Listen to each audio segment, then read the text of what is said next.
Le Moyen-Âge est à la mode et j'en suis très heureux parce que je crois que cette époque a été absolument décisive. Je t'ai dit qu'elle soutenait sa thèse le 28 ? Une thèse sur quoi ? Les chevaliers paysans l'ont mis au lac de Paladru. Au lac de Paladru ! Passion médiéviste, l'histoire médiévale vue par ceux qui l'étudient.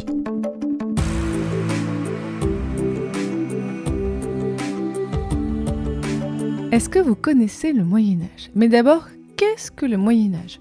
Vous pensez peut-être aux romans de chevalerie, aux cathédrales et aux croisades, mais ce n'est pas que ça, loin de là. En général, on dit que le Moyen-Âge est une période de 1000 ans, c'est-à-dire en gros de l'année 500 à l'année 1500, mais vous l'entendez dans ce podcast, il y a autant de définitions du Moyen-Âge que de médiévistes. Je m'appelle Fanny Cohen-Moreau et dans ce podcast, je reçois des jeunes médiévistes, c'est-à-dire des personnes qui étudient le Moyen-Âge en master ou en thèse, pour que ils et elles vous racontent leurs recherches passionnantes et que ils et elles vous donnent envie d'en savoir plus sur cette belle période. Épisode 116. Solène et la dot au Moyen-Âge, c'est parti. Excuse-moi, mais il y a des gens que ça intéresse ?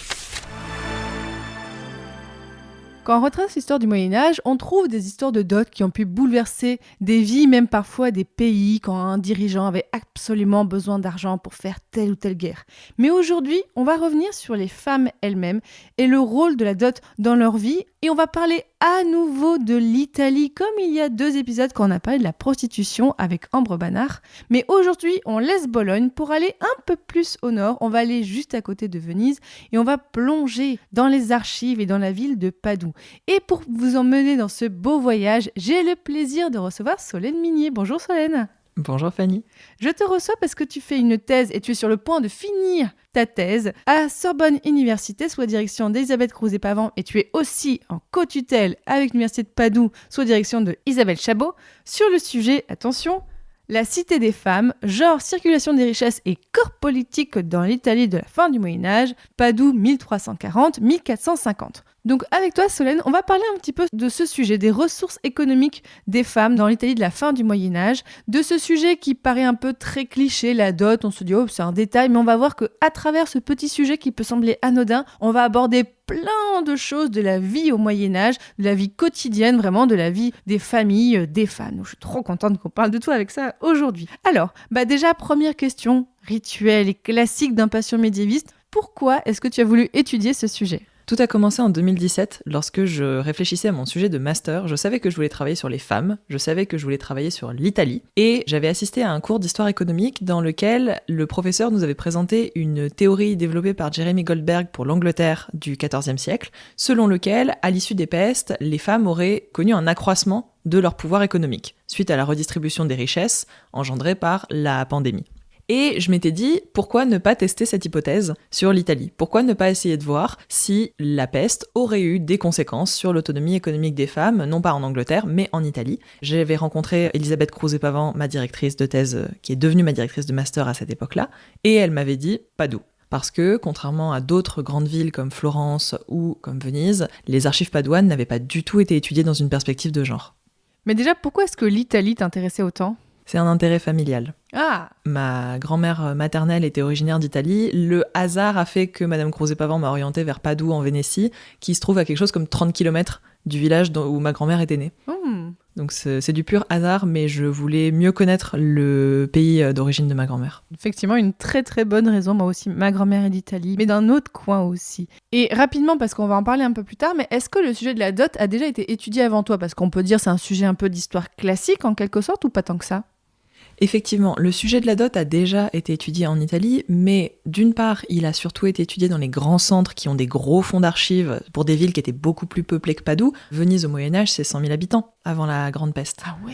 C'est gigantesque. Et donc Venise, Florence, plus récemment Gênes aussi, qui faisait partie de ces 3 ou 4 grandes villes italiennes. Très puissantes et tout ça. Exactement. Ont été beaucoup plus étudiées. Les villes de taille intermédiaire comme Padoue, c'est 35 000 habitants avant la Grande Peste, et c'est 18 000 au début du XVe siècle après les épidémies de peste. Donc on est sur une ville de plus petite taille, qui est pas ridicule, mais qui est pas immense non plus. Et ces villes de taille intermédiaire, on sait beaucoup moins de choses sur comment les choses se passaient pour les femmes, quels étaient leurs droits économiques, et comment se positionnent ces villes intermédiaires par rapport aux grands centres urbains qui ont parfois été érigés un petit peu en modèle par l'historiographie.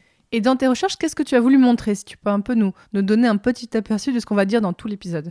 Alors, je travaille pas exclusivement sur la dot. J'ai eu dans mes recherches une approche beaucoup plus large. Moi, ce qui m'intéressait, c'était toutes les formes d'interaction que les femmes pouvaient avoir avec de l'argent. Dès qu'il y avait des femmes et de la circulation économique, qu'elles soient sous la forme de monnaie ou sous la forme d'objets ou sous la forme de terre, ça allait m'intéresser. Ce que je voulais, c'était voir s'il y avait un lien, s'il y avait une cohérence dans les différents types de participation économique des femmes, que ce soit par le biais des héritages, par le biais des dots, par le biais du travail salarié, par le biais des aumônes.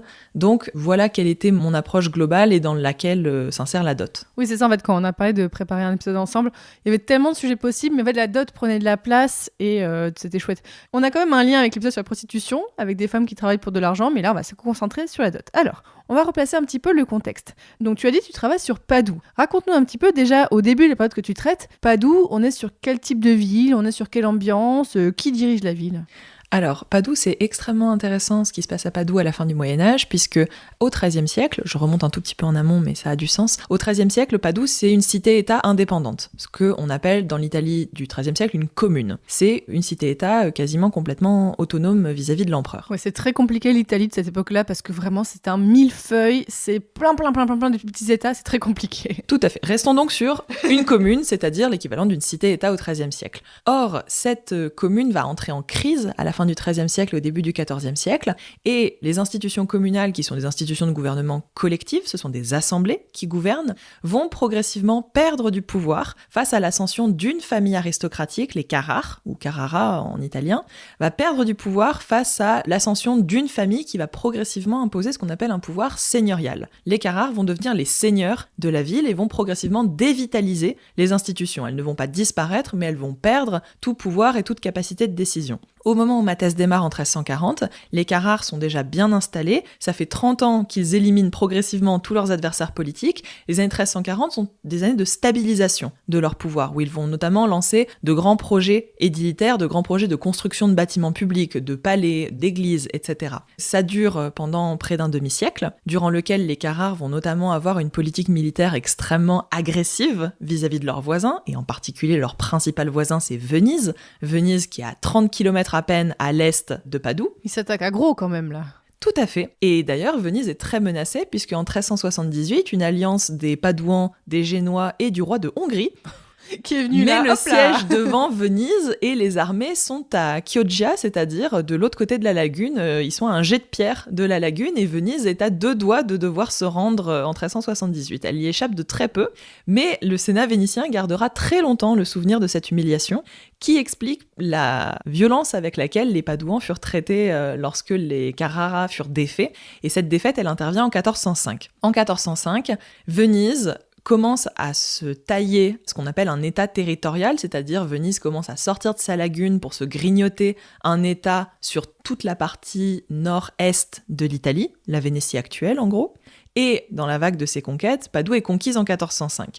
Or, contrairement aux autres cités de Vénétie comme Vicence ou Vérone qui ne résistent pas, qui se rendent, voire qui se donnent spontanément à Venise... Vas-y, prenez tout.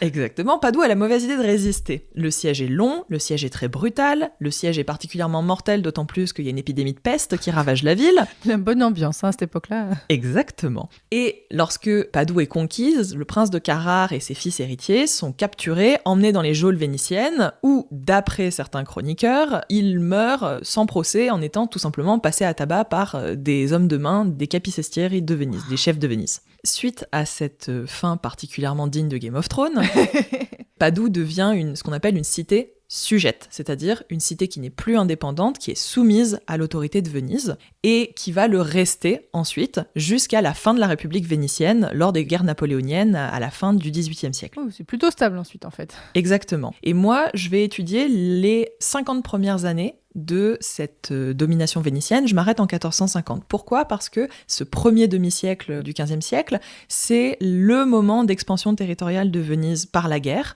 Venise qui se taille un état dans tout le quart nord-est de l'Italie. Et 1450, plus exactement 1454 avec le traité de Lodi, c'est la fin de cette expansion. C'est-à-dire que après ça, à quelques petits détails près, les frontières de l'État vénitien ne bougent plus. Et je voulais voir s'il y avait des conséquences de cette construction territoriale étatique vénitienne à Padoue, à l'échelon local. Donc ouais, tu as un peu vu toutes les évolutions, on va y revenir. Alors, on arrive maintenant à notre sujet. On va déjà, avant de parler de Padoue en particulier, voir les choses en général. Comment est-ce qu'on définit la dot au Moyen-Âge et de quand date le système de la dot au Moyen-Âge ? Alors, la dot est un objet particulièrement trompeur parce qu'on peut en donner une définition extrêmement simple et lorsqu'on commence à creuser, en fait, on se rend compte que c'est très compliqué. La définition très simple de la dot, c'est que ce sont les biens apportés par une épouse dans un mariage. Jusque-là, oui, ça va, c'est simple. Cette dot, elle a une origine assez ancienne, puisque j'ai fait des petites recherches avant de venir. On trouve des épouses apportant de l'argent à leur époux à Rome, mais aussi dans la Grèce archaïque, la Grèce homérique. On en trouve même en Mésopotamie, en Babylonie, au 1er millénaire avant notre ère. Tu parles directement à mon cœur, la Mésopotamie, j'adore. Ok, donc vraiment, c'est quelque chose d'assez ancien, ce concept-là, quoi. Tout à fait. C'est un système qui peut voisiner avec un autre système qu'on appelle le prix de la mariée, c'est-à-dire que c'est au mari de donner de l'argent à son épouse au moment du mariage. Ah oui, là on trouve l'inverse quoi. Exactement. Les deux systèmes existent dans l'Antiquité, pas toujours en même temps, pas toujours aux mêmes endroits, mais en tout cas les deux systèmes existent. La dot que j'étudie à Padoue, à la fin du Moyen-Âge, s'inspire très fortement de la dot telle qu'elle est pratiquée à Rome, et en particulier dans la Rome de l'Antiquité tardive. Cette dot, c'est donc l'argent apporté par une épouse dans le mariage, et elle est d'abord conçue par les législateurs romains comme une manière de participer aux dépenses du ménage, une manière de soutenir financièrement l'installation du nouveau couple. Il y a déjà 1000 questions, mais on va vraiment... Alors, auditeurs, auditrices, j'ai eu beaucoup de mal à préparer cet épisode parce qu'effectivement, vous allez voir, mes questions, elles peuvent aller dans tous les sens, mais parce que ça ouvre tellement de sujets possibles, donc on va essayer d'y aller assez progressivement. Déjà, là, à partir de ce que tu as dit sur ce qui se passe dans l'espace romain, est-ce que tu vois des évolutions au cours du Haut Moyen-Âge ? Tout à fait. Donc comme je l'ai dit, les Romains ont un système de dot, c'est-à-dire que c'est à l'épouse d'apporter la majeure partie de l'argent pour conclure une union. Avec l'arrivée des peuples germaniques en Europe, on voit se développer un système inverse dans lequel c'est à l'époux d'apporter la majeure partie de l'argent lors d'une union, ce qu'on appelle le prix de la mariée ou aussi le Morgengabe, le don du matin, c'est-à-dire qu'une fois la mariée installée dans la maison de son époux, après la nuit de noces, une fois l'union consommée, l'époux va donner une partie de son patrimoine, une proportion variable, mais il va donner une partie de son patrimoine à son épouse dont elle aura l'usage pendant le mariage et qu'elle pourra conserver dans son veuvage. Ah oui, je connaissais pas ce système-là. Et donc ce système-là va évoluer aux alentours à partir du XIe et du XIIe siècle, c'est-à-dire que l'équilibre patrimonial dans le mariage va changer, c'est-à-dire qu'à partir du XIe, XIIe siècle, ce n'est plus à l'époux de faire le plus gros effort économique dans le mariage, par le biais du prix de la mariée, ça va être à l'épouse de faire le plus gros effort économique en apportant la dot. Ça ne veut pas dire que le prix de la mariée disparaît, simplement que le plus gros effort économique, c'est l'épouse qui le fait. Mais une dot, en fait, ça sert donc à constituer le patrimoine d'un couple au début, c'est ça ? Ça, c'est la première fonction. Il y a d'autres fonctions, et en particulier la deuxième fonction qui émerge au XIe, XIIe et qui explique pourquoi on a ce changement, c'est d'exclure les filles de la succession. Oh ! C'est-à-dire que, à partir des XIe, XIIe siècles, les pères de famille vont chercher à concentrer le patrimoine foncier, le patrimoine terrien, les terres, le bétail, les bâtiments, les tours fortifiées. Oui, on l'a vu par exemple avec les rois de France, les rois mérovingiens qui à chaque fois séparés entre tous les fils, on voit que ça provoque beaucoup de problèmes. Donc c'est un petit peu, on avait ça au haut niveau, on retrouve ça au plus petit niveau aussi. Exactement. Et donc le but, c'est de changer de système au XIe, XIIe siècle, d'exclure les fils cadets, d'exclure les bâtards, d'exclure les filles de la succession pour tout transmettre en un bloc à un seul enfant afin de ne pas fragmenter le patrimoine et donc de conserver une plus grande puissance foncière et une plus grande puissance économique. Oui, donc c'est pas seulement les femmes qu'on exclut de la succession, c'est plus une réflexion globale. Exactement, l'exclusion des femmes se comprend uniquement quand on sait qu'elles étaient exclues au même titre que les cadets et que les bâtards, les fils illégitimes. Mais là, on n'est pas dans la loi salique. On est bien d'accord, parce que la loi salique, on a vu que ça revenait après. Là, ça ressemble, mais c'est pas directement lié à ça. Non, c'est pas motivé par une loi germanique, ce sont des coutumes qui vont d'abord être mises en place dans les pratiques, dans les actes notariés. Par exemple, à Gênes, on sait que c'est d'abord des choses qui se font avant d'être des choses qui sont écrites dans la loi. Et en Italie, donc, ces pratiques vont être petit à petit mises en place par les familles dans leurs habitudes de transmission successorale, et ensuite seulement, ça va être transcrit dans la loi. Cette exclusion prétendument pour cause de dot va être transcrite dans la loi. Je m'explique en ce qui concerne la justification de l'exclusion. L'argument qui est développé par ces familles, c'est « nous n'avons pas besoin de donner une part d'héritage aux filles parce que regardez, on leur a déjà donné de l'argent pour se marier ». En réalité, cet argument, et il y a un certain nombre d'historiennes qui l'ont bien montré, cet argument est fallacieux, cet argument ne fonctionne pas. Tout d'abord parce que toutes les filles ne se marient pas. Oui, il y en a qui vont au couvent, il y en a qui, ou qui restent sans être mariées. Ou qui restent simplement célibataires. Or, celles-là sont tout autant exclues de l'héritage que les autres, et pourtant elles n'ont pas reçu de dot. Autre argument, normalement, le partage successoral devrait, en théorie, exiger que tous les enfants reçoivent la même part. Or, on se rend compte que la dot des filles est bien inférieure aux parts d'héritage auxquelles leurs frères peuvent prétendre. Et troisième argument dans ce sens, les filles elles-mêmes ne reçoivent pas toutes les mêmes dots. C'est-à-dire qu'on va par exemple donner une dot plus riche à sa fille aînée, par exemple, ou à une fille qui est jugée plus jolie, dont on estime qu'elle a de meilleures chances sur le marché matrimonial. Mais donc, est-ce que quand il y a ce mariage, est-ce qu'il y a forcément un contrat lié à une dot qui détermine tout ça ? Alors tout à fait, et ici je tiens à rappeler que l'Italie urbaine à partir du XIIe siècle est profondément une civilisation de l'écrit, qui est peuplée de notaires auprès desquels il est relativement peu coûteux de faire coucher des actes écrits. Donc on a conservé pour un certain nombre de villes, et Padoue en fait partie, un certain nombre de registres notariés, qui d'ailleurs constituent le socle de ma thèse, qui conservent des testaments, des actes de vente et des contrats de dot. Et ici, il faut distinguer le contrat de mariage, qui atteste qu'une union a bien été conclue, et le contrat de dot, qui atteste qu'une dot a bien été versée. Des contrats de mariage, j'en ai très peu. J'en ai trouvé 2 à peine dans mon corpus. Sur plus de 100 ans, quoi. Alors, j'ai pas lu toutes les archives notariées de Padoue, évidemment, mais en tout cas, je n'ai trouvé que 2 actes de mariage. Par contre, j'ai trouvé sur seulement 4 registres notariés, j'ai trouvé plus de 63 contrats de dot. Donc c'est un sujet très important qu'on consigne. Donc c'est un sujet extrêmement important. Le contrat de mariage consigne simplement l'échange des consentements. Oui, je te prends pour épouse, oui, je te prends pour époux, et c'est tout. Le contrat de dot, lui, il atteste que l'argent a bien été versé. Et c'est ça qui compte vraiment. Et c'est ça qui fait l'union matrimoniale. Un mariage, c'est d'abord un échange de biens. Toujours, vraiment, c'est un peu un running gag dans Passion médiéviste, mais toujours la thune. On revient toujours à ce qui justifie tellement de choses, la thune, un peu comme aujourd'hui. Si je peux ajouter quelque chose, vas-y. Cet argent dans le cas du mariage est d'autant plus important que en Italie, le mariage à la fin du Moyen-Âge n'est pas encore un sacrement. Le mariage s'est imposé progressivement comme un sacrement en Occident à partir du XIIe siècle, mais pas de manière uniforme dans tout l'Occident. Et en Italie, il faut attendre le Concile de Trente au XVIe siècle pour que le mariage devienne un sacrement avec l'intervention obligatoire d'un prêtre. C'est ça que ça change, c'est que du coup, avant, pas forcément besoin d'un prêtre, et là, besoin d'un prêtre ? Exactement. Avant, il n'y a pas forcément besoin d'un prêtre. Pour faire un mariage, il faut simplement que 2 personnes consentent devant témoins, pas forcément un prêtre, à se prendre pour époux et épouse. Et surtout, pour que le mariage soit considéré comme légitime, il faut que la femme apporte une dot. C'est la dot qui fait la légitimité du mariage. Sinon, on peut toujours être accusé d'être une concubine. Et donc, on va aussi voir le contenu d'une dot, parce que tu as dit il y a de l'argent. Mais donc, une dot, comment est-ce qu'elle est constituée ? Comment est-ce qu'on établit le montant d'une dot ? Alors, ici, il y a 2 questions, le montant et la composition. La composition de la dot varie énormément en fonction du milieu social. C'est-à-dire que dans les élites, on va préférer verser une dot en argent. Parce que l'argent, c'est plus facile à soustraire au patrimoine, ça n'oblige pas à diviser le patrimoine, ça n'oblige pas à enlever des terres ou des maisons ou des immeubles entiers parfois. Toujours dans cette logique on essaie de conserver le patrimoine pour le transmettre à la génération d'après en un bloc. Exactement. Et d'ailleurs, c'est pour ça que les anthropologues et les historiennes frottées d'anthropologie historique ont très rapidement montré que dans les partages successoraux et dans le partage héritage aux fils, dot aux filles, les fils vont recevoir des biens immeubles, des biens qui ne bougent pas, des terres, des bâtiments, et les filles, elles, vont recevoir des biens meubles, de l'argent, des objets, des choses qu'on peut transporter, parce que ce sont elles qui vont quitter la maison. Elles sont les éléments mobiles qui vont quitter la parenté et partir, et pour pouvoir se déplacer, il faut qu'elles aient des biens qui se déplacent plus facilement et qui, évidemment, ont moins de valeur que ce qu'on va laisser à leurs frères.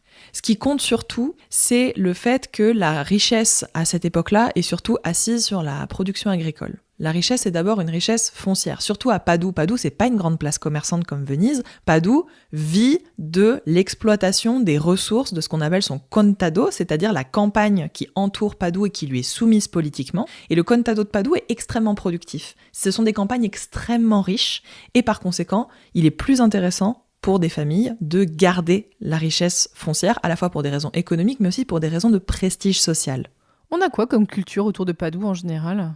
Alors, on a à la fois des cultures vivrières, des céréales, on va avoir également ce qu'on appelle des cultures à haut rendement, c'est-à-dire des cultures qui vont rapporter de l'argent et qui vont être là en partie pour l'autoconsommation, mais surtout pour être exportées. Ça va être de la vigne, il y a du très bon vin dans les collines ghanéennes au sud-ouest de Padoue, ça peut être des arbres fruitiers, ça peut être des oliviers, et il y a également la culture de plantes comme le lin pour l'industrie textile. Oui, très important, effectivement. Et donc, le montant de cette dot, comment est-ce qu'il est déterminé ? Est-ce qu'il y a des normes, ou est-ce que c'est fonction du statut social, ou est-ce que ça se négocie ?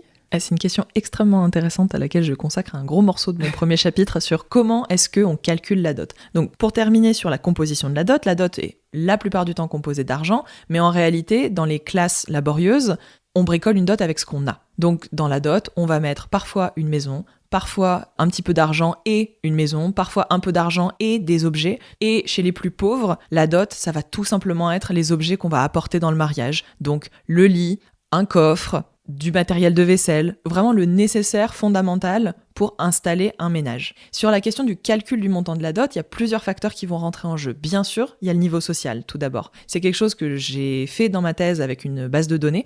J'ai compilé plus de 300 montants de dot que j'ai trouvés entre des contrats de dot, des montants de dot mentionnés dans des testaments et des montants de dot mentionnés dans de la bibliographie. Et il apparaît qu'il y a des standards d'auto assez clairs qui apparaissent. Par exemple, dans l'aristocratie, une fille vaut 1000 livres, plus ou moins. Ça tend à monter dans les élites. On a une inflation dotale, c'est-à-dire une augmentation des montants de dot attendus dans les élites à cette période-là. Mais en gros, 1000 livres, au début de ma période, c'est le standard qu'on attend d'une fille. Pour donner un point de comparaison, avec 100 livres, on achète une paire de bœufs de labour. Donc c'est quand même une très belle somme, 1000 livres. Et plus bas dans l'échelle sociale, on va retrouver des artisans, des maîtres artisans, qui eux vont plutôt avoir des attentes qui vont s'échelonner entre 150 et 300 livres. Oui, donc déjà là, on voit la grosse différence entre les deux échelons sociaux. Exactement. Et encore au-dessus des aristocrates, la famille des seigneurs de Padoue, qui eux vont se distinguer très fortement du reste de la cité par des dépenses de luxe. Et dans ces dépenses de luxe, il y a les dépenses pour les dots données aux filles du seigneur de Padoue, du seigneur Carrare. Et l'aîné des filles qui reçoit la dot la plus riche part avec 90 000 ducats. Donc là, on n'est même plus sur la même monnaie. Donc là, vraiment, c'est de dire à quel point c'est beaucoup. Tout à fait. Les livres sont versés généralement en monnaie d'argent. Le ducat, c'est une monnaie d'or. Donc elle part avec 90 000 ducats, 60 000 en monnaie. Donc vous imaginez 60 000 ducats dans des gros sacs. Un ducat, c'est combien de livres ? Alors, le rapport varie durant la période, mais au début de ma période, un ducat, c'est environ 3,5 livres. À la fin de ma période, c'est plutôt de l'ordre de 5,5 livres, 6 livres. Vraiment énormément de temps. Donc, t'as dit, on a une partie où c'est en monnaie sonnante et trébuchante, c'est ça ? Exactement. Et les 30 000 restants qui sont payés soit en métal précieux massif, or massif, argent massif. Des lingots, quoi. Des lingots ou assimilés, soit en bijoux ou en pierres précieuses pas montées en bijoux. Et sur les montants, donc, il y a un premier standard qui est le standard social. On va calculer en fonction du milieu social, mais il y a aussi des critères supplémentaires qui sont beaucoup plus dépendants du contexte de chaque jeune fille et de chaque union. C'est-à-dire que si on veut faire une ascension sociale, on va essayer de donner un petit peu plus que ce à quoi on devrait pouvoir prétendre dans son milieu social. Un autre critère, comme je l'ai évoqué, c'est celui du rang des filles, à savoir que on ne donne pas toujours autant d'argent pour se doter à toutes les filles. Parfois, certaines filles vont recevoir plus d'argent pour leur permettre de faire un meilleur mariage. Inversement, d'autres vont recevoir moins d'argent parce qu'on estime qu'elles ont moins de chance. Bon, bien sûr, je passe sur tout le côté sexiste et patriarcal. On y reviendra, mais forcément, on est à fond là-dedans. Mais qu'une fille qui est plus jolie ou qui est peut-être la première fille aura plus de valeur aussi. Tout à fait. Et ici, ce qui est très intéressant, c'est que tous les pères n'ont pas la même stratégie. Certains pères vont avoir une stratégie qu'on peut appeler d'investissement dotal, c'est-à-dire qu'ils vont choisir certaines de leurs filles et mettre beaucoup d'argent sur elles en espérant faire un beau mariage. D'autres pères vont plutôt avoir la stratégie du budget dotal, c'est-à-dire qu'ils vont fixer, et c'est exactement comme quand vous faites vos courses et que vous décidez de ne pas dépasser un certain budget, ils vont fixer un budget, par exemple, j'ai 4 filles, j'ai 1200 livres à leur consacrer et elles n'auront pas plus. Et on va partager la somme à égalité entre les filles et elles n'auront pas plus parce que moi, je refuse de débourser plus d'argent que ça pour mes filles. Bon, on n'aura pas le temps de parler de tout ça, mais tout ce qui est stratégie matrimoniale, c'est hyper intéressant, effectivement, comme sujet. Là, ça pourrait être vraiment un épisode bis, tellement on pourrait en parler. On essaie de se concentrer sur la dot. Et juste aussi, notamment, pour les couches un peu plus basses, est-ce que la femme apporte aussi avec elle, donc on a un peu l'image du trousseau et tout ça, là, c'est en plus de la dot pour certains ? Alors, la question du trousseau est extrêmement intéressante. Donc, je définis la dot pour la distinguer du trousseau. La dot, c'est l'argent que l'épouse apporte dans le mariage, mais qui est destiné aux dépenses du mariage. Et point très important qu'il faut ajouter, pendant le mariage, la dot est administrée par le mari. L'épouse n'en a pas le contrôle, elle en est propriétaire, mais elle n'en est pas l'administratrice. C'est un énorme paradoxe. On va y revenir en détail, mais c'est vraiment déjà un gros paradoxe. En revanche, le trousseau, qui lui prend assez systématiquement la forme d'objet, ce sont les objets que l'épouse va apporter dans le mariage, mais dont elle va garder le contrôle. Et généralement, ce trousseau va prendre la forme de vêtements, de pièces de linge de maison, parfois de petits meubles, parfois d'un peu plus gros meubles, mais en tout cas, ce sont toujours des objets, contrairement à la dot qui peut parfois être payée en monnaie, et ce sont des objets dont, sauf exception, l'épouse a le contrôle pendant le mariage.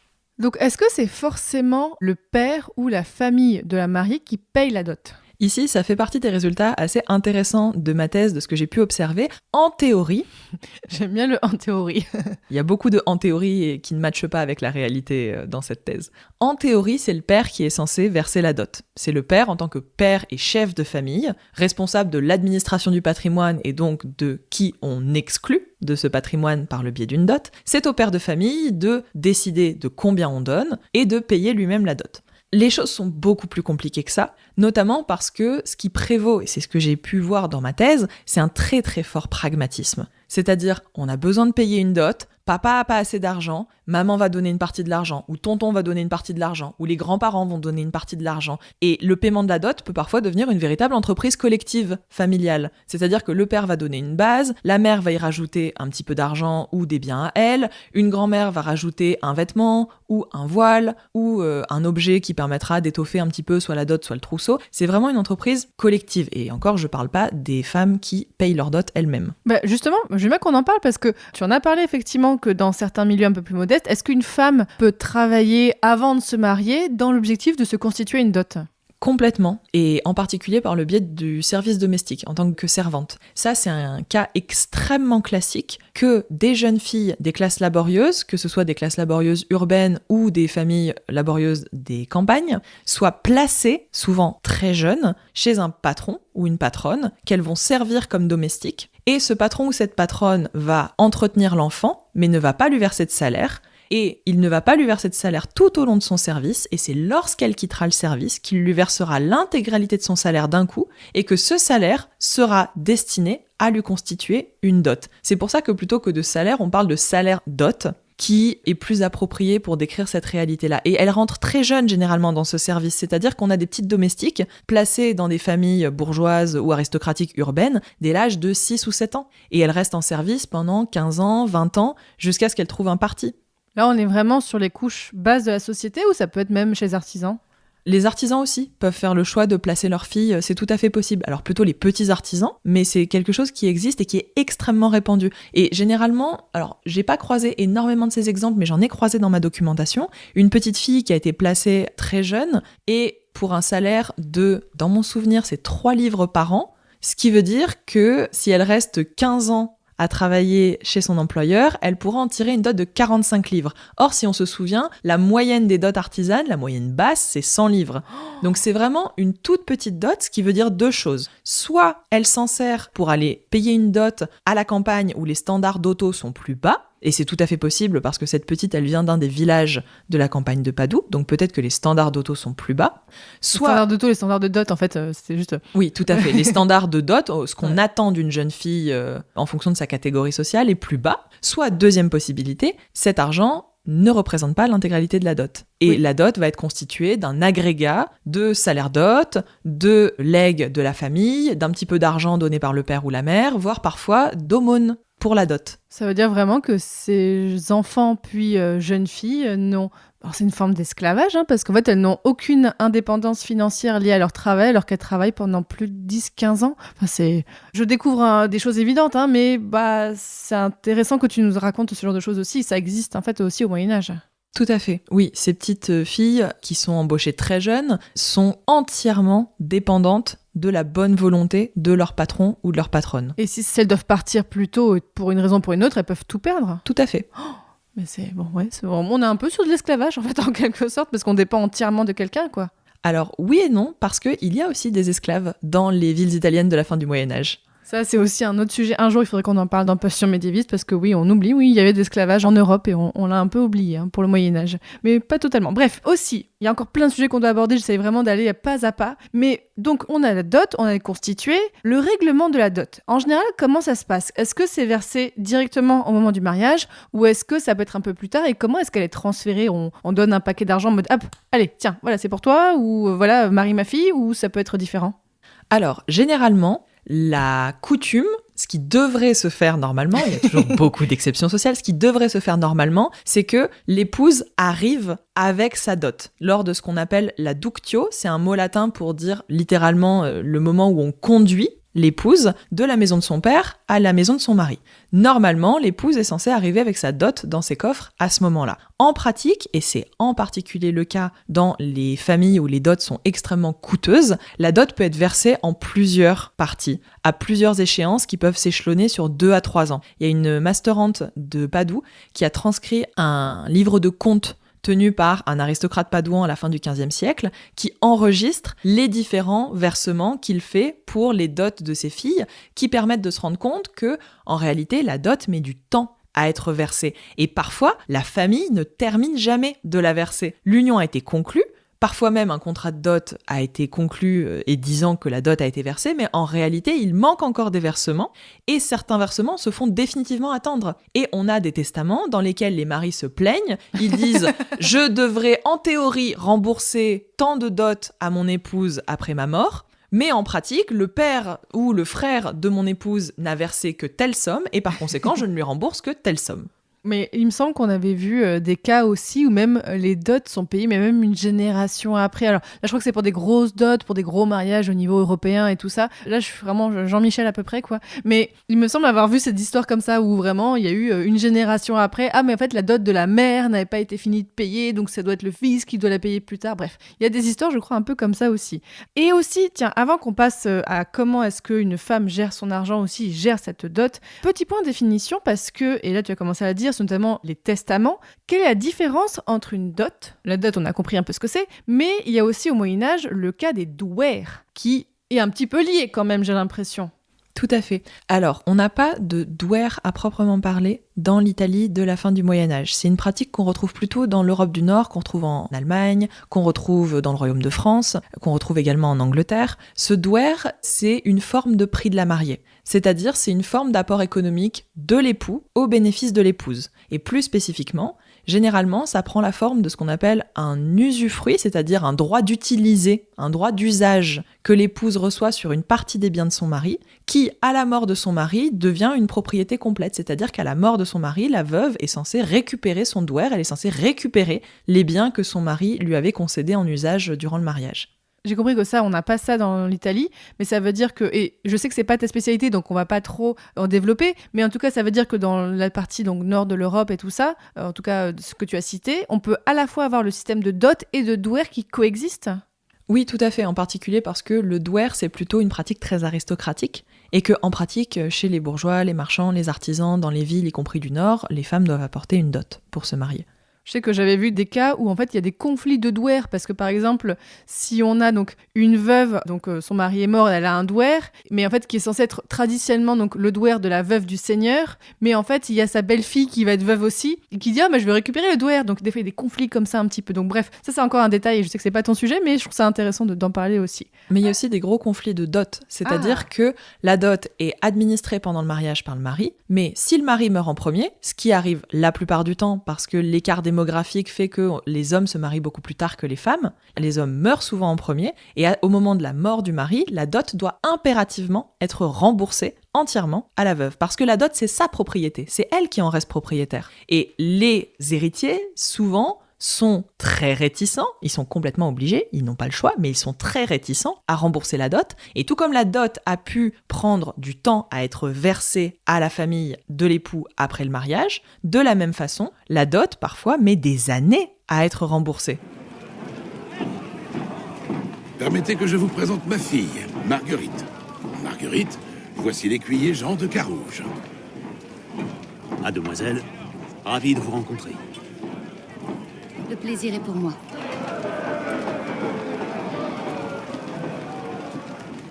La dot inclut cette parcelle également, délimitée par le terrain de chasse. Et cette partie, plus au nord, au nous le faucon. Je vous l'ai dit, délimitée par le terrain de chasse. Je veux également cette parcelle. Bien entendu.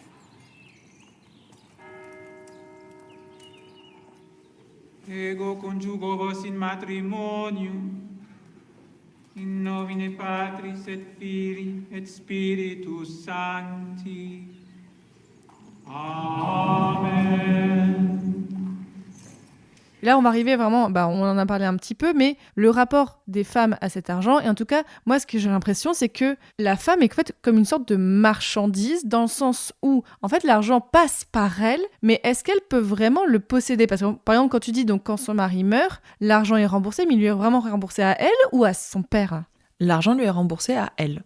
Donc ça veut dire qu'il y a un scénario où la femme peut posséder sa dot et peut posséder son argent et en disposer elle-même, donc vraiment sans avoir à être validée par son fils ou je ne sais quoi. Alors, ce qui se passe dans ces cas-là, c'est que la dot, normalement, est, dès le départ, dès le mariage, la propriété de l'épouse. Le problème, c'est qu'elle ne peut pas en disposer librement pendant le mariage. Donc c'est vraiment, elle le possède, mais sans pouvoir le posséder. C'est très paradoxal. Tout à fait. Elle le possède sans pouvoir le posséder, et c'est pour ça que, pour avoir du capital, les femmes avaient aussi ce qu'on appelle des biens non dotaux. Les femmes pouvaient être propriétaires au Moyen-Âge, elles avaient une personnalité juridique, elles pouvaient être propriétaires, et elles ne possédaient pas que leur dot. Les pères de famille auraient beaucoup aimé que les femmes ne possèdent que leur dot. Mais en pratique, et c'est une des pistes d'investigation très explorées par la recherche depuis la deuxième moitié des années 2010, les femmes avaient aussi des biens non dotaux, c'est-à-dire des biens qu'elles pouvaient posséder directement et administrer directement, y compris quand elles étaient mariées.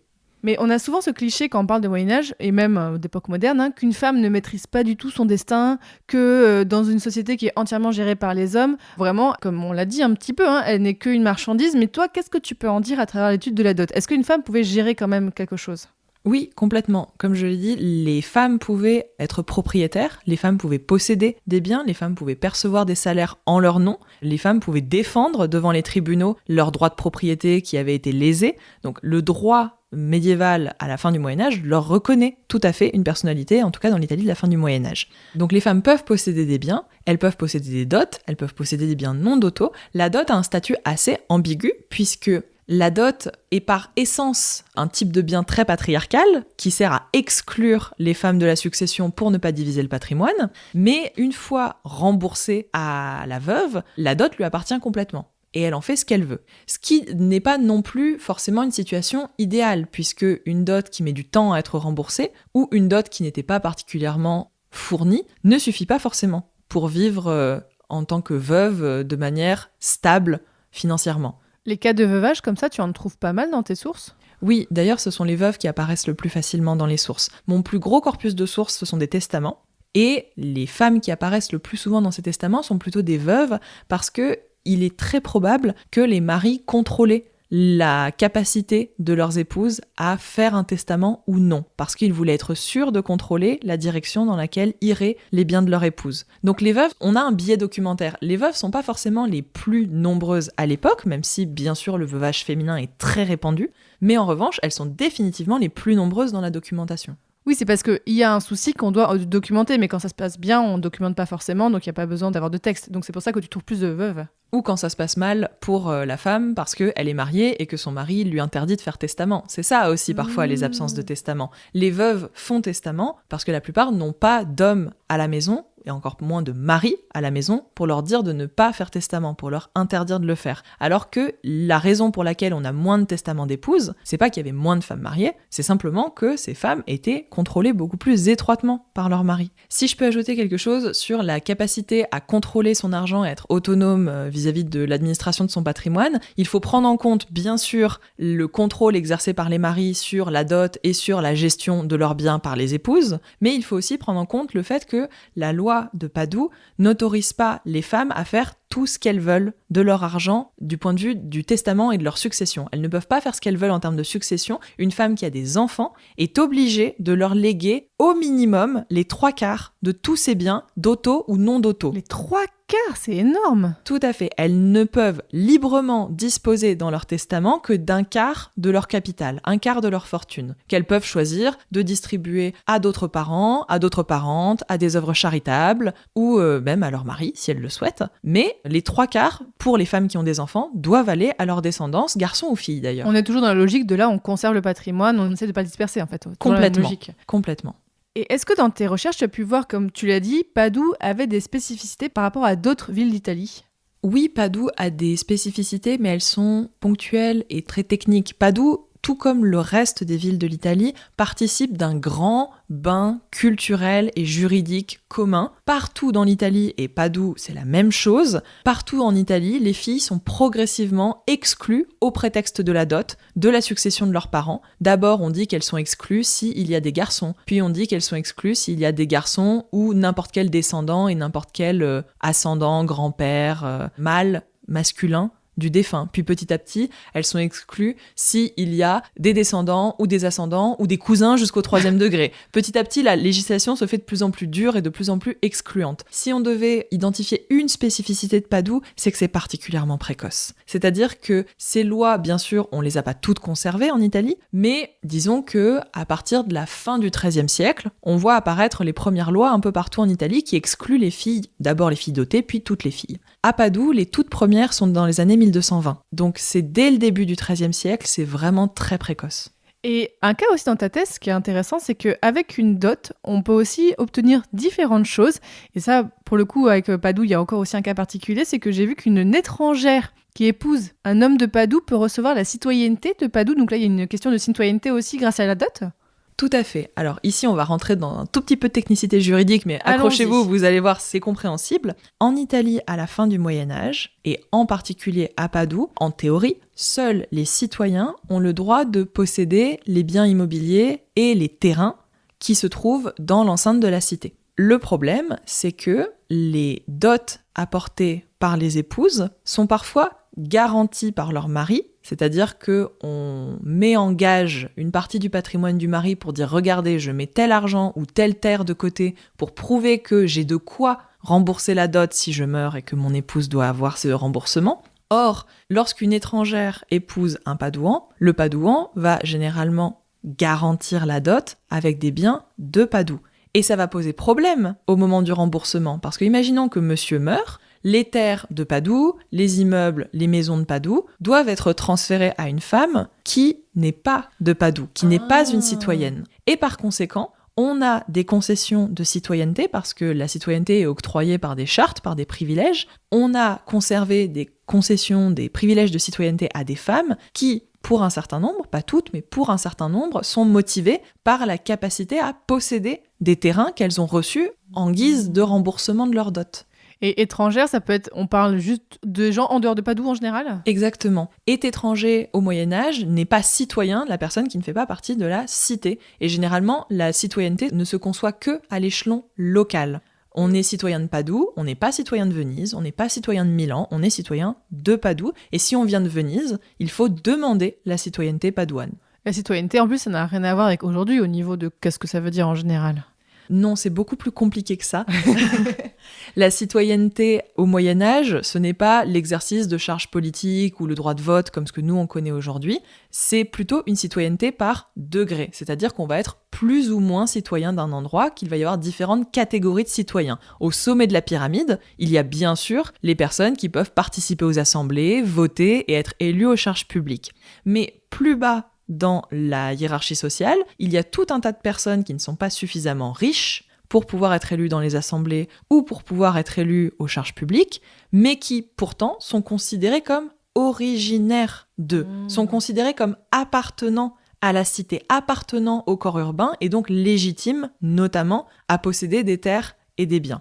Alors, si on avance un petit peu dans la vie d'une femme, on va dire, voilà, une femme s'est mariée, elle a amené sa dot, mais il se trouve qu'elle est veuve, donc on va dire qu'elle a récupéré sa dot. Imaginons qu'elle veuille se remarier. En cas de remariage après un veuvage, comment ça se passe pour la dot ? Est-ce qu'on peut avoir des cas de réévaluation ? Parce que forcément, peut-être, elle vaut un peu plus d'argent, ou elle en vaut moins, peut-être ?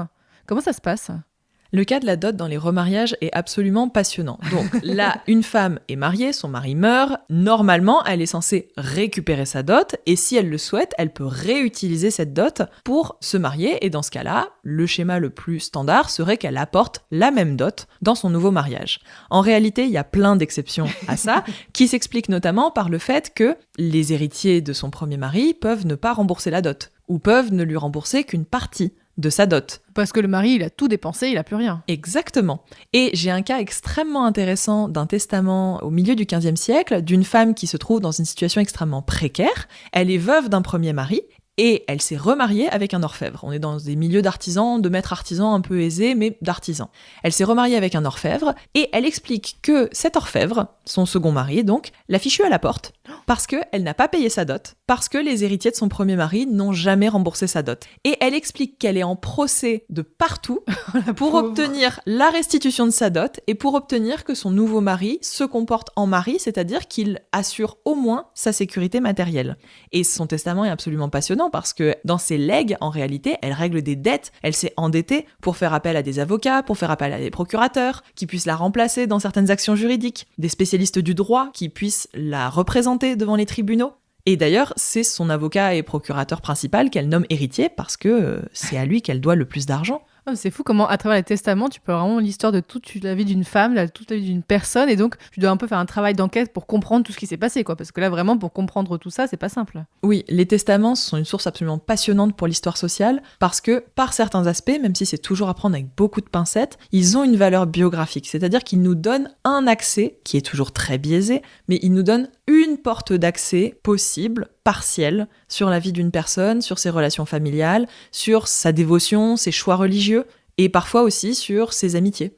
Est-ce que tu as aussi des cas où une femme, ça s'est bien passé, elle a récupéré sa dot après son veuvage, et elle en a disposé vraiment sans avoir à se remarier ? Oui, tout à fait. J'ai aussi un testament dans lequel une femme rembourse sa dot, mais en montrant, en faisant apparaître les différentes origines de la dot. J'ai dit que la dot pouvait être un patchwork composé avec un certain nombre de sources d'argent différentes. Et cette femme, donc, elle a été mariée une première fois, elle a récupéré sa dot auprès des héritiers, et elle y a rajouté des legs qu'elle a reçus de telle personne, elle y a rajouté d'autres sources d'argent, et on voit apparaître les différentes sources de dot qui lui ont permis d'arriver dans un deuxième mariage en ayant plus d'argent, une dot augmentée par rapport à sa première union.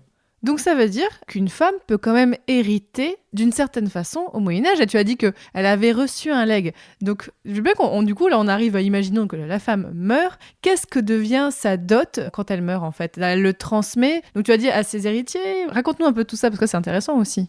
À la mort d'une femme, il y a deux solutions. Soit elle a des enfants, soit elle en a pas. Si elle a des enfants, elle est obligée de leur laisser, d'après les lois de la ville, au moins les 3/4 c'est bien, et généralement la dot est dedans. Si elle n'a pas d'enfants, par contre, elle peut tout redistribuer comme elle veut. Elle peut choisir de tout donner à des voisines, ou à des œuvres charitables, ou à ses frères et sœurs. À ses frères et sœurs, à des nièces, à des parents plus éloignés. Elle en fait ce qu'elle veut. Mais donc ça veut dire est-ce que techniquement une dot peut se transmettre de mère en fille ?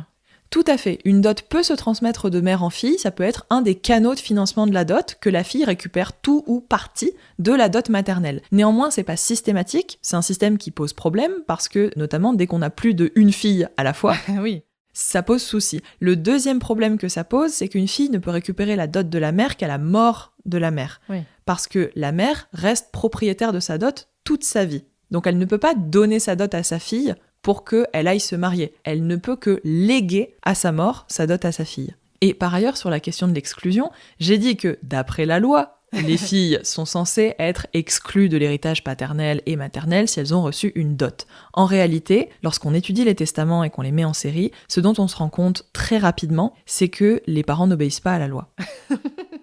Dans un sens ou dans l'autre, en fait.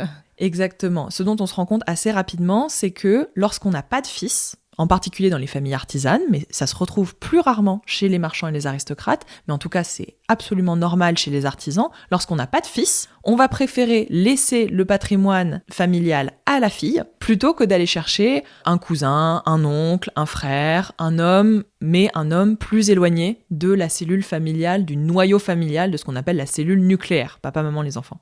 Donc, techniquement, une femme peut quand même hériter d'une certaine façon au Moyen-Âge. Complètement. On a des héritières au Moyen-Âge, et parfois des héritières extrêmement riches. Au tout début du XVe siècle, est fondé à Padoue un énorme hôpital pour accueillir les pauvres et les miséreux, qui s'appelle l'hôpital de San Francesco. San Francesco est fondé par un couple, les Bonafari, Baldo et Sibylla, mais la quasi-totalité de l'argent de la fondation est apportée par Sibylla, qui était une très riche héritière, qui était la seule héritière non seulement de son papa, mais aussi de son grand-père maternel. Waouh! Mais qui donc a bien géré ça, en tout cas on a bien géré pour elle, enfin elle a su s'en occuper quoi. Tout à fait, on estime que le capital d'apport de départ de San Francesco, c'est à peu près 10 000 ducats.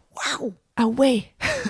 Oh, c'est énorme. Ça me fait penser, d'ailleurs, je fais référence... Ce qui fait à peu près 50 000 livres. C'est énorme. Je fais référence à l'épisode que j'avais fait sur les hospices de Beaune. On avait parlé des bienfaiteurs des hospices de Beaune au moment de la fondation. On voit que oui, c'est un peu la mode à l'époque, de fonder des hospices et tout ça pour les familles. C'est complètement intégré dans ces fondations charitables urbaines par les notables locaux très riches. Est-ce qu'il y a des cas dont on n'a pas encore parlé que tu aimerais évoquer et que tu aimerais mentionner dans le podcast ? Il y a, je pense, 2 situations qui me parlent particulièrement. La première, c'est l'utilisation qui est faite des dots pendant le mariage. Les dots peuvent être vraiment utilisées pendant le mariage. J'ai parlé des dépenses du ménage sans entrer plus dans les détails. En réalité, les dots sont un capital d'investissement.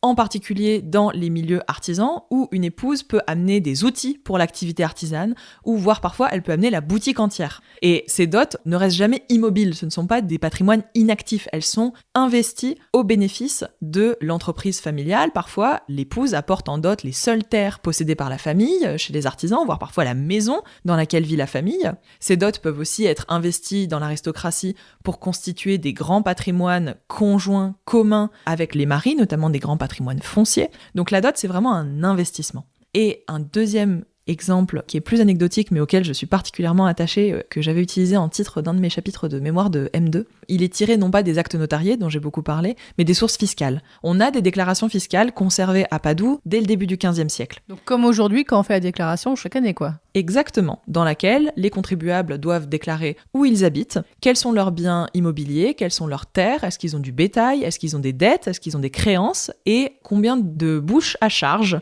ils ont. Et il est courant que dans ces déclarations fiscales, les contribuables essaient d'attendrir les contrôleurs fiscaux en leur expliquant qu'ils sont très pauvres, qu'ils sont très vieux, qu'ils sont très malades. J'ai d'ailleurs une femme qui déclare avoir 102 ans, ce qui m'étonnerait franchement. Et l'un des pères de famille qui dépose sa déclaration pour essayer d'attendrir le contrôleur fiscal dit qu'il a un certain nombre de filles en âge d'être mariées. C'est assez courant pour les contribuables de dire qu'ils ont des filles en âge d'être mariées pour montrer qu'ils sont en difficulté financière parce qu'ils vont devoir sortir une dot, faire l'effort financier d'une dot. Et celui-ci ajoute « Et personne ne voudra de ma fille sans dot parce qu'elle est laide. » Mais quoi ?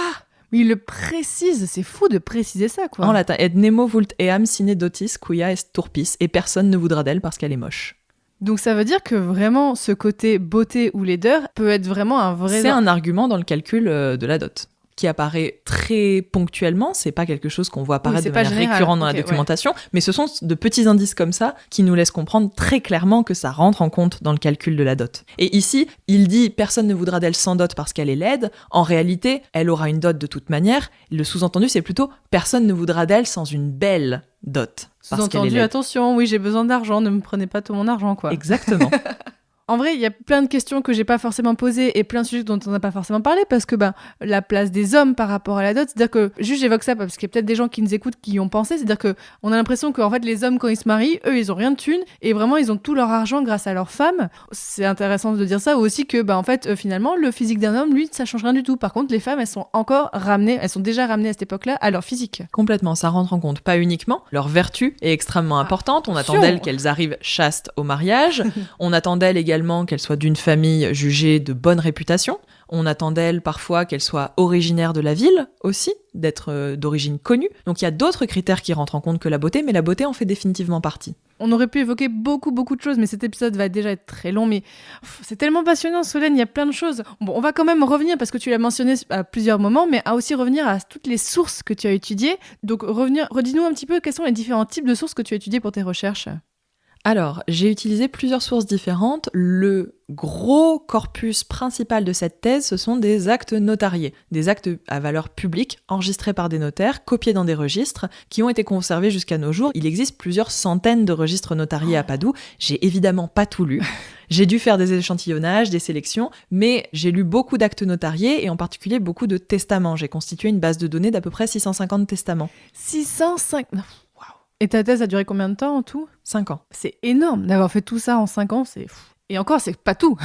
Donc les actes notariés, en particulier les testaments, ont constitué vraiment l'épine dorsale de cette recherche, à laquelle est venue s'ajouter évidemment les sources fiscales dont je vous ai parlé, les lois de la ville, bien sûr, qui ont permis de confronter les normes juridiques et les pratiques sociales, dont on a vu qu'elles divergent, et que, par exemple, les parents n'obéissent pas à l'obligation d'exclure les filles. Ça, c'est intéressant parce que quand on a parlé de la prostitution il y a 2 épisodes, mon invitée, alors elle, c'était seulement un master, mais c'est déjà pas mal, mais elle avait surtout étudié les textes de loi, mais elle a peu, parce que bon, la prostitution, c'est un cas un peu particulier, elle avait très peu de sources pour parler de la pratique. Donc toi, c'est intéressant parce que tu as pu vraiment comparer les textes et la pratique. Oui, tout à fait, c'était un des buts.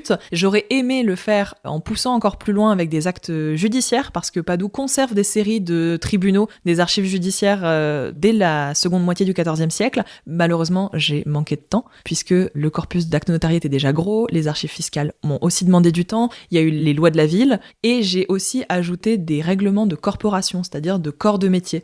J'ai aussi ajouté des fragments maigres, mais que j'ai dû beaucoup exploiter, des fragments de comptabilité, de livres de comptes familiaux. Et tout cela mis bout à bout a pris un certain temps. J'ai donc dû faire des arbitrages et malheureusement, ce sont les archives judiciaires qui ont pâti de ces arbitrages. Oui, parce que j'imagine que ça doit se trouver des histoires de procès pour dot, mais comme tu as dit, là, t'as manqué de temps, c'est tout. Oui, d'ailleurs, j'en ai un. Ah! Alors, j'avais des fragments d'archives judiciaires qui apparaissaient dans d'autres fonds, et j'en ai notamment un assez exceptionnel. Nous sommes au tout début du XVe siècle, et nous sommes dans l'élite urbaine de Padoue, le sommet du panier, puisqu'on est dans une famille qui est lointainement apparentée au prince de Carrare. Le prince de Carrare est mort quelques années avant, et son cousin Giacomo est mort aussi, et son épouse Taddea s'est retrouvée en charge de la tutelle de leurs 3 fils mineurs. D'ailleurs, elle est enceinte du 3e au moment où son mari décède. Et Taddea va donc rester, assumer la tutelle, et pour une raison que je ne m'explique pas, 4 ans après la mort de son époux, elle décide de réclamer sa dot. Pour une raison que je ne m'explique pas complètement, peut-être a-t-elle peur que la dot soit dilapidée et de ne jamais en revoir la couleur. Quoi qu'il en soit, Taddea est arrivée avec une dot de plusieurs milliers de ducats. Elle est la fille d'un des grands aristocrates de Ferrare. On est vraiment sur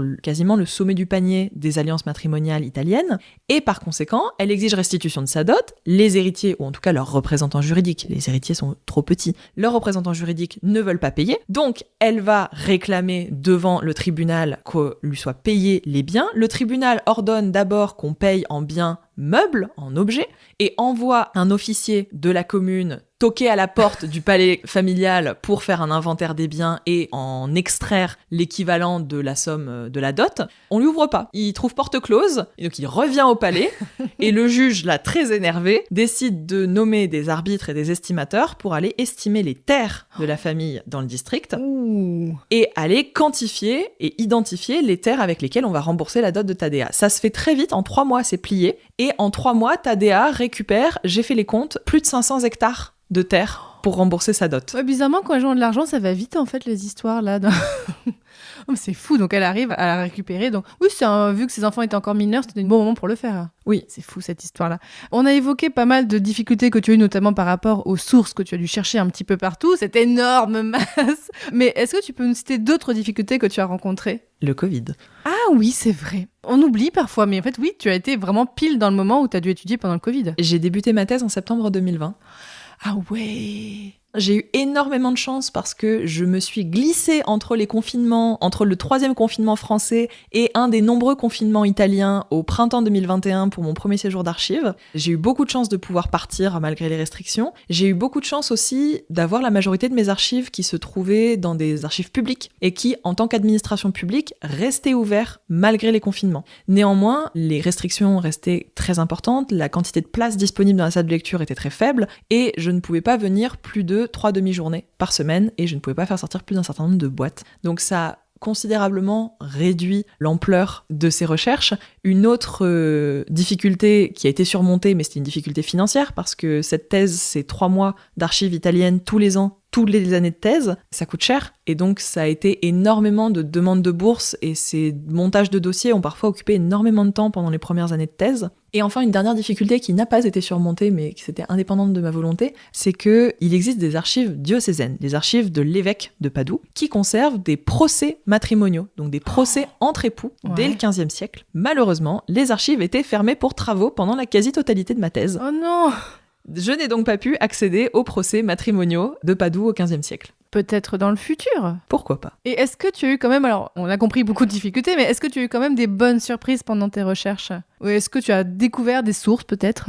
J'ai eu plein de bonnes surprises. Je pense que la première bonne surprise, ça a été lorsque je me suis pointée à Padoue ce premier printemps de Covid, et que j'ai dit que je voulais constituer une base de données de testament. Et que l'archiviste m'a dit « Vous devriez regarder l'inventaire D ». Et l'inventaire D, c'était un tiroir rempli de petites fiches Bristol, et sur chaque fiche Bristol, il y avait un testament inventorié avec son numéro précis.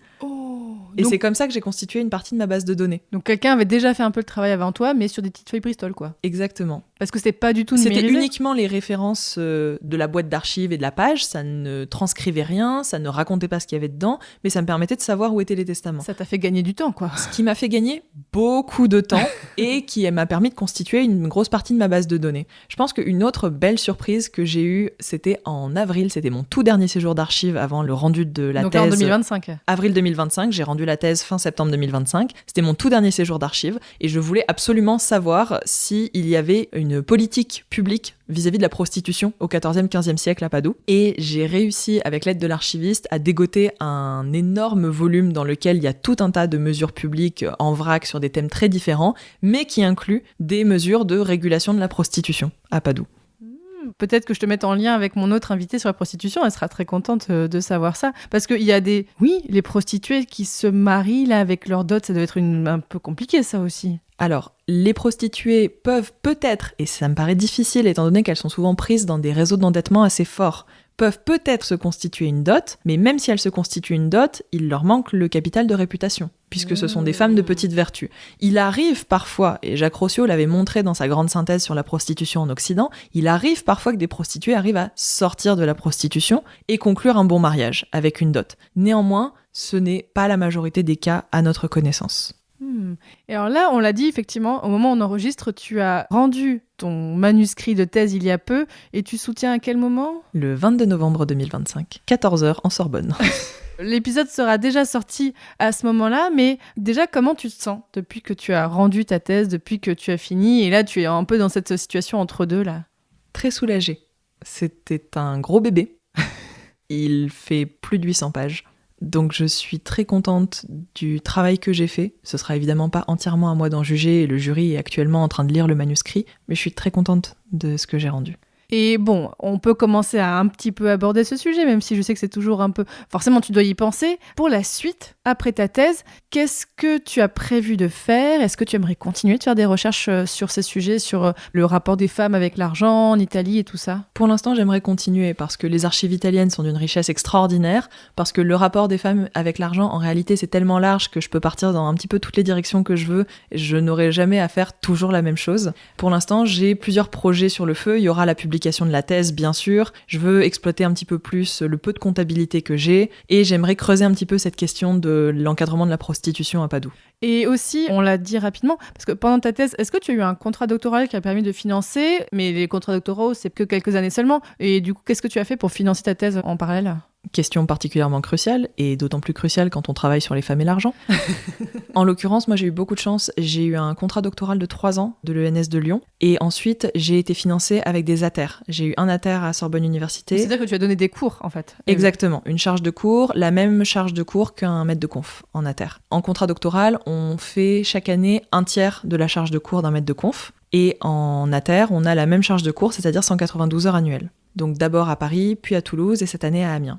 Oui, donc ça veut dire que même quand tu es en contrat doctoral, tu n'es pas entièrement payé à juste faire des recherches. Alors, il y a des endroits où parfois c'est juste ça, mais toi, tu devais vraiment donner des cours aussi en contrepartie. Donc, c'est quoi, on va dire, tu avais 1/3 du temps de cours, 2/3 pour ta thèse, ou ça partait comment ? Alors, en théorie, On y revient. En théorie, en ATER, parce que c'est ce que j'ai connu ces dernières années, en théorie, en ATER, c'est censé être moitié-moitié. En pratique, ça occupe énormément de temps, donc ça va très vite déborder sur les soirs et les week-ends quand on veut arriver à avancer la thèse. Et en particulier, ma première année d'ATER, j'avais concentré la quasi-totalité de ma charge de cours au premier semestre pour pouvoir être tranquille au deuxième et rédiger. J'ai pas touché à la thèse pendant 6 mois.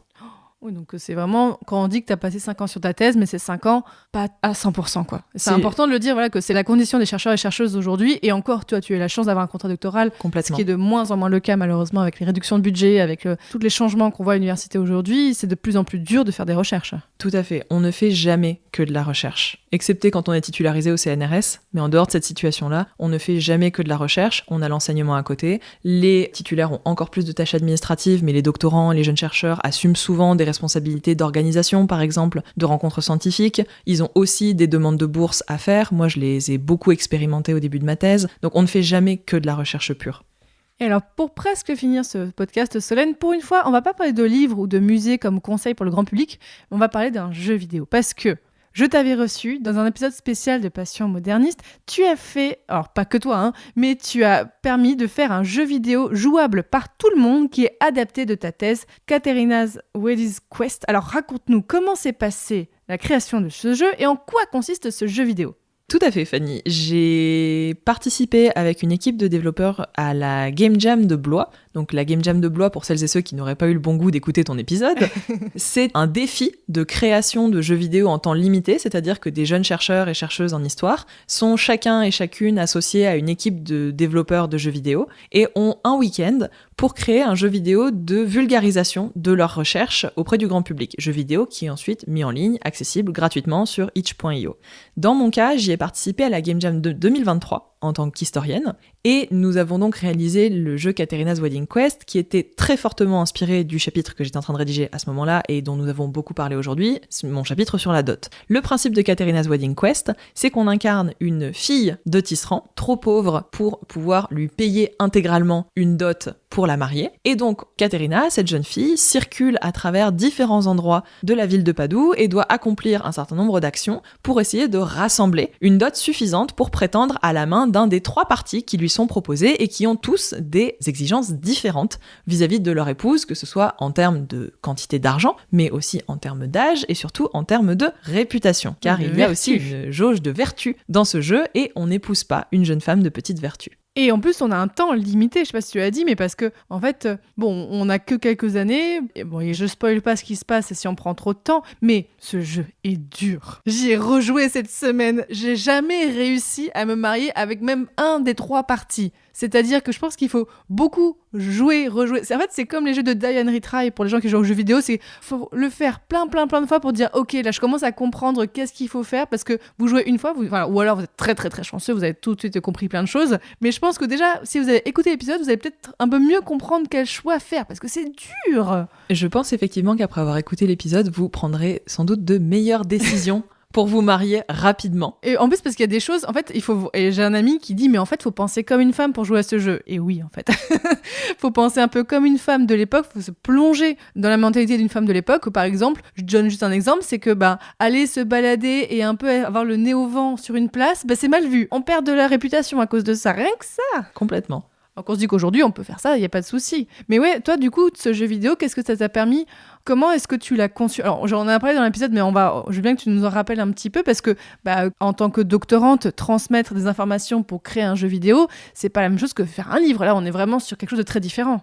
Ici, je me suis beaucoup appuyée, évidemment, sur l'équipe qui a fait un travail extraordinaire de mise en jeu de mes recherches. Je pense que ce qui me plaisait dans la conception de ce jeu vidéo, c'était le fait d'offrir des choix. Pour 2 raisons. La première, c'est que ça permet de toucher à beaucoup d'aspects de la vie sociale de Padoue à cette époque-là, c'est-à-dire que oui, c'est un jeu sur la dot, mais c'est un jeu sur la dot qui apporte des informations sur les places commerçantes, sur l'activité industrielle de Padoue, sur la paroisse et le rôle du prêtre et le rôle des aumônes dans l'économie de la paroisse, sur les relations sociales aussi, ou les relations au sein de la famille. Ce que je trouvais intéressant dans cette dimension de choix, c'est que justement, on peut aller toucher à plein de choses et découvrir beaucoup plus que juste une histoire de dot à la fin du Moyen-Âge. Et aussi, la deuxième chose que je trouvais intéressante, c'est que le fait de concevoir un jeu où ce sont les choix d'un personnage qui sont premiers permet de mettre l'accent sur ce qu'est le travail de l'historien, en particulier de l'historien qui fait de l'histoire sociale, c'est de remettre les acteurs sociaux au centre et d'en refaire justement des acteurs, des gens qui prennent des décisions, qui doivent faire des arbitrages parfois difficiles. C'est revenir vraiment à l'échelle humaine et pas juste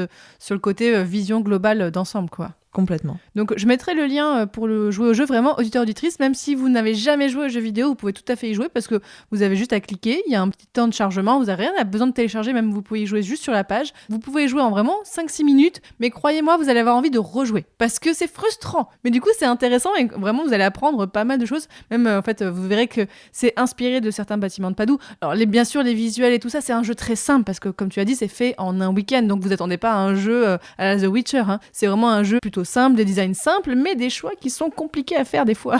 Oui, et en parlant de visuel, c'était un des grands bonheurs que j'ai eu de travailler avec la graphiste Solène Marty, c'est que le samedi matin, on s'est posé, elle et moi, et je lui ai montré plein d'images. Je lui ai montré des images des bâtiments publics de Padoue, de à quoi les maisons un petit peu riches pouvaient ressembler. Je lui ai montré une carte de Padoue pour lui dire ça c'est tel quartier, ça c'est les quartiers centraux, ça c'est les quartiers avec des places commerçantes, ça c'est les quartiers plus industriels ou laborieux. Je lui ai montré, on a une chance extraordinaire à Padoue qui est qu'on a conservé énormément de fresques du XIVe siècle.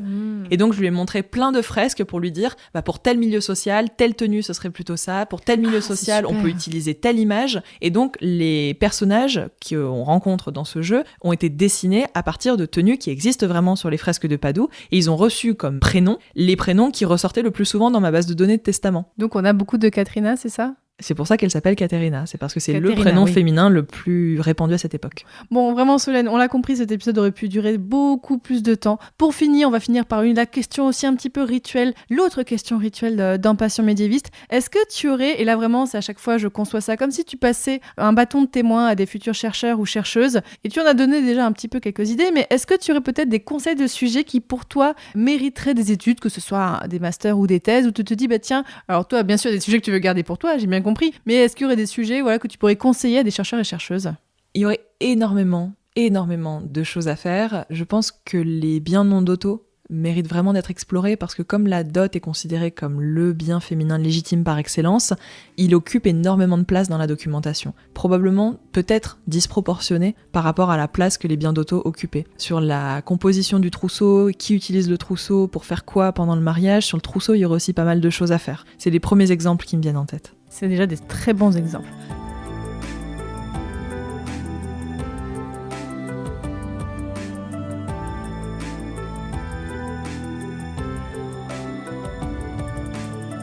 Désormais, chers auditeurs et auditrices, vous en savez beaucoup plus sur la dot, comment est-ce que se marier, comment était constituée une dot, à quoi servait une dot au Moyen-Âge, en tout cas en Italie. Peut-être qu'on pourra un jour faire un épisode bis avec quelqu'un d'autre pour parler de tous les exemples pour le reste de l'Europe, parce qu'il y aurait encore beaucoup de choses à dire. Donc, merci énormément Solène Minier, félicitations pour la fin de ta thèse. Voilà, je veux pas jinxer, mais je pense que quand même, à mon avis, ça va quand même bien se finir. Et bonne continuation pour la suite aussi. Merci beaucoup Fanny, ça a été un vrai plaisir d'être ici. Et auditeurs, auditrices, on a parlé de plein de choses, donc je vous mettrai plein de références sur le site passionmédiéviste.fr. On vous mettra de la bibliographie si vous voulez aller plus loin, si vous voulez savoir plus de choses, des conseils de lecture. On vous mettra bien sûr le lien vers le jeu vidéo si vous voulez y jouer. Enfin, vraiment, il y a tellement de choses. Les épisodes liés aux femmes dans Passion médiéviste, j'en ai beaucoup parlé, donc là, allez voir sur la nouvelle page d'accueil de mon site. Maintenant, si vous descendez un tout petit peu, il y a vraiment, je vous conseille de naviguer par thématique. Il y a la thématique femmes, donc vous pouvez cliquer et vous verrez qu'il y a plein d'épisodes en lien. Je veux vous donner peut-être 2 qui sont moins écoutés que les autres, comme ça voilà, je mets d'autres épisodes en avant. Notamment, j'avais fait un épisode sur les veuves en Anjou, donc là forcément on en avait un petit peu parlé, c'était l'épisode 85, ou alors il y a aussi le format court cliché, où là donc à chaque fois on fait le point sur un sujet précis en quelques minutes avec notamment Florian Besson. Là on a parlé du travail des femmes au Moyen-Âge, donc là on est vraiment en lien avec ce qu'on a dit aujourd'hui. Et comme je l'ai dit au tout début du podcast, et excusez ma voix au début, je suis encore un peu très émue, parce que j'enregistre cette conclusion bien après l'enregistrement, donc ma voix n'est pas la même, en plus je suis malade. Mais comme je vous l'ai dit au tout début, si vous voulez m'aider à développer Passion médiéviste, vous pouvez bien sûr partager le podcast autour de vous, en parler à vos amis, à plein de gens, ça m'aide toujours, le bouche à oreille c'est toujours efficace. Et si jamais c'est possible pour vous et que vous voulez m'aider à développer le podcast, vous pouvez contribuer financièrement. Je vous explique comment faire sur mon site passionmédiéviste.fr. Et ce mois-ci, je tiens à remercier, en plus de Nathalie et d'André que j'ai cité au début, je tiens à remercier Béatrice, Clémentine, Christine et Julien. Merci énormément. Et dans le prochain épisode de Passion médiéviste, on parlera d'une certaine reine, voire d'une double reine, mais on parlera d'elle en tant que régente. Vous allez voir, ça va être très intéressant et vous allez apprendre des choses, j'en suis sûre. Allez, salut!